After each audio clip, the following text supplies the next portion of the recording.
merupakan sekolah yang menumpang di Sekolah Kebangsaan Pekan Nenas. Bangunan baharu Sekolah Agama Pekan Nenas telah ditubuhkan sejak tahun 1984 sehingga kini. Bangunan baharu Sekolah Agama Pekan Nenas telah digunapakai pada tahun 1986 dan telah dirasmikan oleh Duli Yang Maha Mulia Tengku Mahkota Johor. Pada awalnya, tahun 1998, projek pembinaan Sekolah Agama Pekan Nenas setinggi 2 tingkat telah mula dibina di atas tapak yang berkeluasan lebih kurang 2 ekar. Tapak ini terletak bersebelahan dengan bangunan sekolah yang lama. Projek pembinaan Sekolah Agama Pekan Nenas telah diselenggarakan dengan baik dan sempurna. Seterusnya, majlis penyerahan bangunan baharu telah diadakan pada hari Rabu 28 Oktober 1999 oleh Perbadanan Kemajuan Negeri Johor PKNJ kepada Jabatan Pendidikan Agama Daerah Pontian. Maka, bermulalah sesi persekolahan pada tarikh 17 Januari tahun 2000 di mana bangunan baharu telah digunakan sepenuhnya dengan mempunyai kelengkapan kelas pembelajaran sebanyak 8 buah kelas, sebuah bilik musola, bilik penyimpanan barang, bilik air murid lelaki, bilik air murid perempuan dan sebuah kantin. Seterusnya, berdasarkan rajah di atas, dapat dilihat Carta Organisasi Induk Sekolah Agama Pekan Nenas. Sekolah Agama Pekan Nenas terdiri daripada 15 orang guru utama.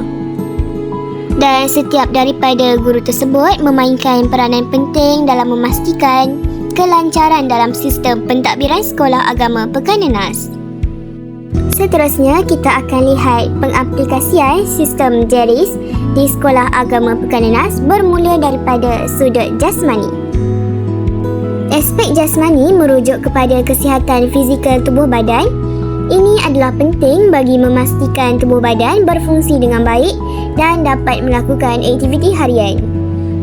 Pembangunan dan pemeliharaan kecergasan membantu memperoleh pengetahuan dan pembangunan sikap-sikap positif terhadap aktiviti fizikal. Berikut merupakan contoh-contoh aktiviti yang dilakukan oleh Sekolah Agama Pekan Nenas bagi meningkatkan aspek jasmani dalam kalangan murid-murid. Contohnya ialah seperti aktiviti Nadi Ansor, aktiviti gotong royong bersama ibu bapa dan murid-murid, dan juga aktiviti sukaneka hari keluarga yang dilakukan di luar kawasan sekolah. Seterusnya, kita akan lihat bagaimana pula dengan aplikasi aspek emosi di Sekolah Agama Pekan Nenas. Pembangunan emosi penting untuk memastikan kestabilan emosi murid dalam proses pembelajaran. Emosi yang stabil mampu meningkatkan tumpuan, motivasi dan tingkah laku positif. Secara keseluruhannya, pembangunan emosi menyokong kesejahteraan murid serta pencapaian akademik dan sosial yang seimbang. Berikut merupakan contoh-contoh pengaplikasian aspek emosi di Sekolah Agama Pekan Nenas. Antaranya ialah program mohon restu sebelum peperiksaan, program mentor-menti dan juga program kaunseling berkaitan cara mengurus emosi dan perasaan bersama guru kaunseling.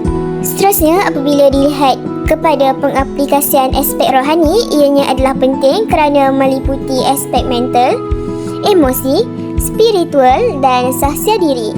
Sebagai contoh, sikap positif, keupayaan mengurus tekanan, keyakinan diri, perkembangan personaliti dan hubungan dengan nilai-nilai spiritual.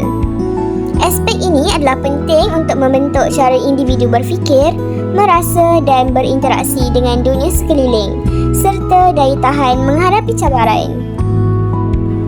Antara contoh pengaplikasian aspek rohani adalah dengan melakukan aktiviti solat berjemaah harian, melakukan program tadarus Al-Quran dan hafazan secara mingguan dan melakukan program Ihya Ramadan pada awal bulan puasa.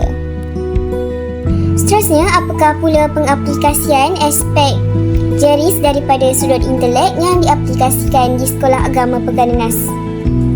Aspek intelek merangkumi kecerdasan intelektual murid dan kebolehan mereka dalam mengembangkan kefahaman pemikiran serta mengaplikasikan teori yang dipelajari ke dalam situasi yang sebenar.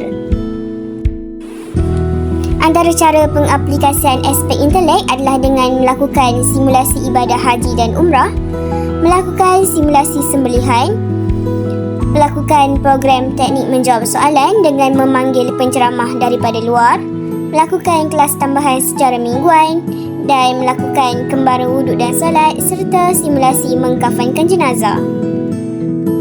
Yang terakhir, bagaimana pula dengan aplikasi aspek sasya di sekolah agama Pekan Nenas ini? Aspek pembangunan sasya adalah penting untuk membentuk murid yang berakhlak, berdisiplin dan bertanggungjawab. Ia membantu membina jati diri serta tingkah laku positif murid dan pembangunan sasya untuk menyokong pembentukan murid yang seimbang dari segi akademik dan sasya. Berikut merupakan contoh-contoh aktiviti yang dilakukan oleh Sekolah Agama Pekan Nenas bagi membentuk sasya murid-muridnya. Antaranya ialah melakukan perhimpunan kempen anti-buli, program perhimpunan mingguan serta melakukan kem kepimpinan untuk meningkatkan jati diri murid-muridnya. Itu sahaja daripada kumpulan kami. Sekian, terima kasih.